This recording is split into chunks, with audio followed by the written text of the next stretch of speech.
मेरा नाम नूरा बीबी है। कालापुर यारा जी आपो आपदा करते ने, मैनू कोई शह नहीं देंदे ने। मैं बेवा सवानी हूँ।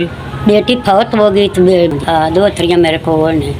मैं मेहनत करके आप भी खानी है तो नाना भी सामनी है। मैं आप बीमार हो गई हाँ तो मेहनत मजूरी करके एडी औखी होकर करनी है। त्राए अस जनियाँ खानियाँ आपदा कमा के तो कुछ है भी को नहीं लगती। तमुंजियाँ ला लियाँ जेड़ी मेहनत हुई कर ली त्रिया जनियाँ।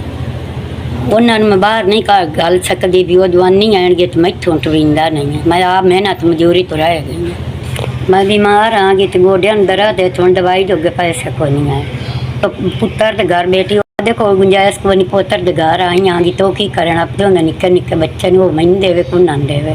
टुरिंदा तो मैं बीमार हुई वाली टुरिंदा ही गोडे अंदर आते आ उंगलियां का की पता की बनता पता वेख की होया था टुरिंदा ही नहीं पिया मैं भी 5000 थोड़े मैनू मिलया है। चोली चुक के भाई मैं तेरे जोगी दुआ करनी है। मावां दी दुआवां बड़ियां लगदियां ने। मैं थोड़ी मां हाँ करे थल्ला तेनू चोखा देवे तू बाला देवे।